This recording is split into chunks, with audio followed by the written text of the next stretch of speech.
Hey guys, before I get into the review for House at the End of the Street, I just wanted to thank everyone who commented, liked, favorited, shared my video for Texas Chainsaw 3D. That was my first video review in 18 months, and I was really surprised by the reception for that video. So I think it's probably gonna be more video reviews this year than ever before. I'm motivated to do these videos now. So I want to thank you guys for that. I also want to thank all you subscribers. I finally hit 100.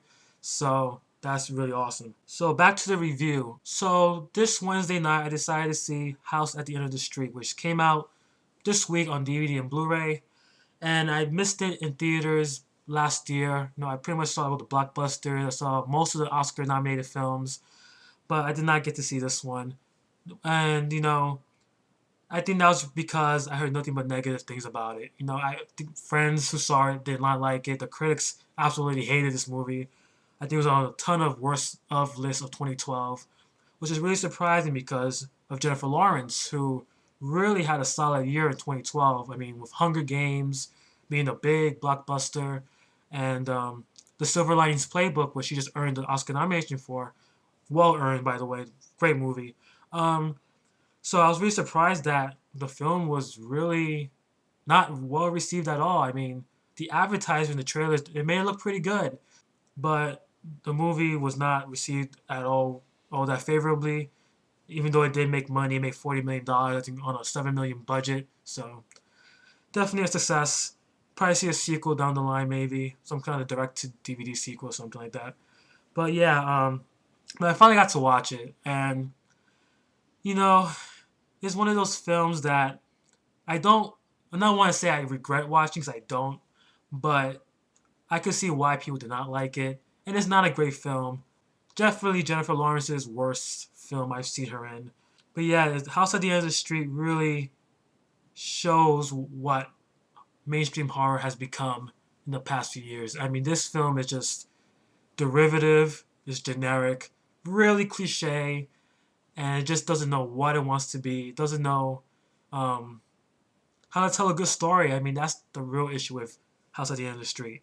So before I get into all that crap, let's talk about what the film is actually about. So the last house on the left, sorry, let's try it again. So the house by the cemetery, damn it, damn it.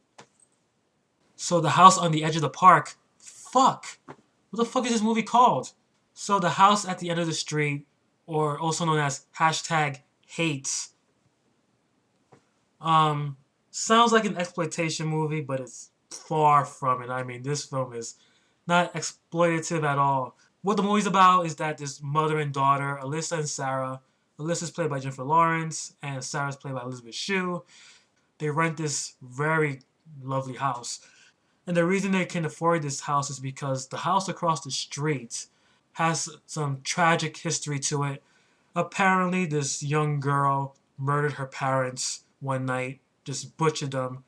And because of that, the history of the house has lowered the property value of this neighborhood.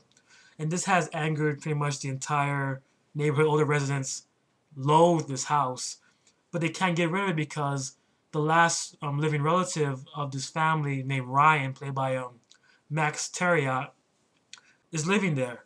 And Ryan is treated like an outcast because of what happened in his family's past. And no one in the neighborhood likes him. They want to get rid of him. And, they treat him like scum. But Alyssa is intrigued by him, especially when he saves her one night. And, he comes across as this real good guy. He's a nice guy, very intelligent. He loves Alyssa's music. She's a musician, by the way. So she grows fond of him, and this now becomes a teen love story, and they, get together. But we soon find out that Ryan isn't the guy he makes himself to be. This could be a spoiler, but the trailers pretty much spoil it anyway. Apparently, Ryan has a secret. Someone's downstairs in his house in the basement in a secret room. Supposedly his sister that murdered their parents, and he wants his sister to leave Alyssa alone because he really likes her. Unfortunately, Alyssa eventually begins to snoop inside the house. She hears noises downstairs in the basement. She goes to check it out. And once she finds out what's really going on, that's when the terror begins, and that's really much House at the End of the Street. So, like I said, House at the End of the Street is very predictable, very cliche. It pretty much takes a lot of things from other movies, better movies. I'm surprised this film even came out and was released into the theaters. Only reason it was is because Jennifer Lawrence became a big star due to Winter's Bone, due to X Men First Class, due to the Hunger Games especially, and it was released. I think this movie was made right after she had filmed Winter's Bone in 2010, and it was sat on the shelf for 2 years until it was finally released. And it's no surprise why she didn't do any press for this film. I mean, I'm sure she's not going to put it in her resume anytime soon. It's not a great film. Very boring for the most part. House at the End of the Street wants to be a psychological thriller.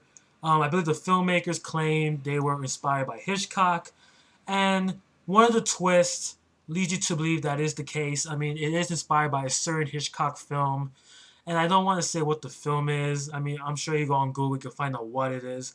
But let's just say I don't think House at the End of the Street is gonna change the course of horror for the next 20 years. I don't think he's gonna create his own subgenre of horror. House of the Industry was also inspired, I think, by a very early slasher film with a very shocking ending. I don't want to say the name of that film either, so I won't spoil it for people who have not seen it, who want to see it. And I'll get into those twists eventually. But right now, let's say what's good about House of the Industry. I really did like the acting. Here's the case where you have a really bad script. The direction wasn't good, but at least the actors took the role seriously and tried to make the most of it, and I respect that. Jennifer Lawrence, I think without a doubt everyone knows she's a phenomenal actress. I think she's great. Um, Even in a shitty movie like this, she's very good. I just think her character was bland. I think all the characters in this film were very one-dimensional. But she tries to make it work. I mean, she really tries to be convincing. She has great chemistry with Max Thieriot, by the way. I thought their chemistry was very good. But yeah, she's pretty much playing a teenager, an angst-filled teenager. I mean, it's not much you can really do with that, and it doesn't really explore the angst of her character. And she just is what it is. She's the final girl, a bland, one-dimensional final girl. But at least she's good in it, and I think I didn't find her annoying. I found her likable. I wanted to root for her. She has this very non-Hollywood look about her. No, she's not a supermodel. She's not, the most beautiful woman in the world. But she has this girl next door quality that I find really appealing. And I thought she was good here. Also, as good was Max Thieriot as Ryan. I think he had the most to play with in this movie. And the script didn't really allow him to do much, to be quite honest. And he was good, he had good chemistry with Lawrence, and, he had this very broody acting about him that I liked. Very down to earth, very grounded acting, very subtle. This guy is not all there in the head. Um, just by the trailers alone, you could tell there's something up with him. But he plays it very subtly, and I like that. He's not over the top with it. Um, the minor characters, minor actors like Elizabeth Shue, she had a very annoying character as the mother. I thought the mother was just awful. I really wanted her to die as quickly as possible.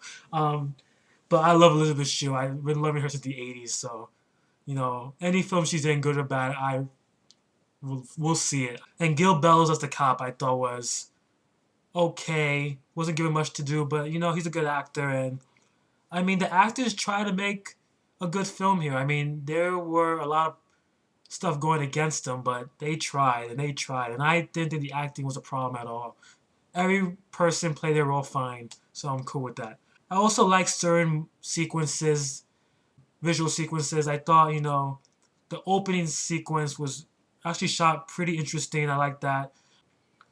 There's a scene with a party, and it's like edited really strangely, and it's like slow motion, fast motion. And I kind of dug it, it was different. And I thought the final act, while not original, not great in any sort of way, at least it was the only part in the movie besides the opening sequence that actually made House at the End of the Street feel like an actual thriller, an actual horror movie. Very cliche, by the numbers, you know exactly where things are going to go. but at least, there was tension there. There was things going on that were interesting. You were visually stimulated by something. So I can't hate the last 30 minutes of the film. I thought the two twists were interesting as well. They weren't explored in any way, especially the major twist of the film. It's pretty much just a giveaway at the end, a throwaway. I thought that was very disappointing. But I thought that final act was fine. Other than that, total mess of a film. The script was terrible. I think the guy who wrote Dreamhouse from 2011 wrote this film, and I'm not surprised because Dreamhouse sucked too.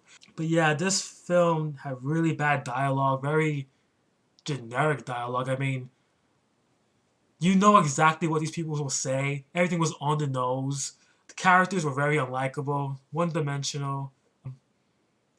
Things happen would not be explained at all. The twists were not explained. It just nothing was solid here. I mean, it was just like a skeleton of a script. There was no meat to it. It was just like this happened and this happened and this happened and this happened with no really explanation as to why it's happening. You just figure, oh, it's a psychological thriller. You know, let's just let things happen. And the thing is, psychological thrillers depend on people trying to guess what's going on.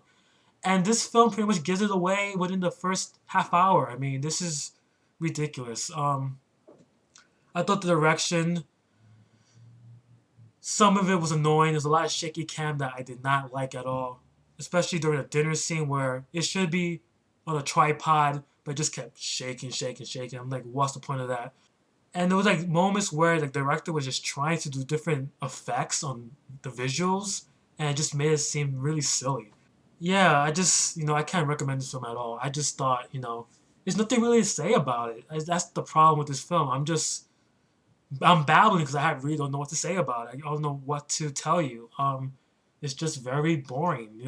The first hour of the film is like a bad CW teen drama.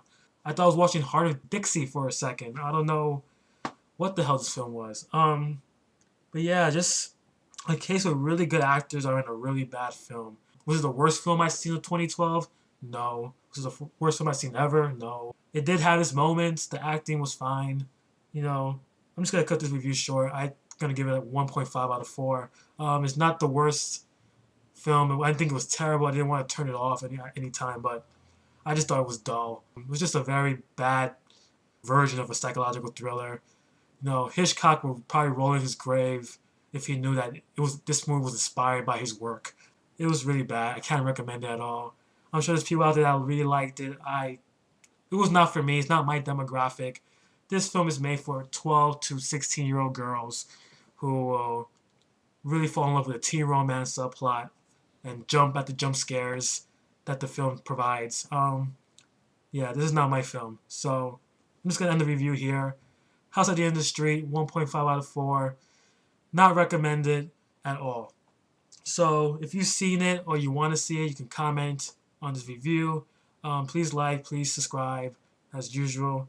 Thank you for watching. I'm sorry I wasn't a very cohesive review, but I honestly could not talk about this film. There was nothing I could really say. They didn't give me anything to work with, so unfortunately this review will be as subpar as the film itself. So thank you for watching and see you later.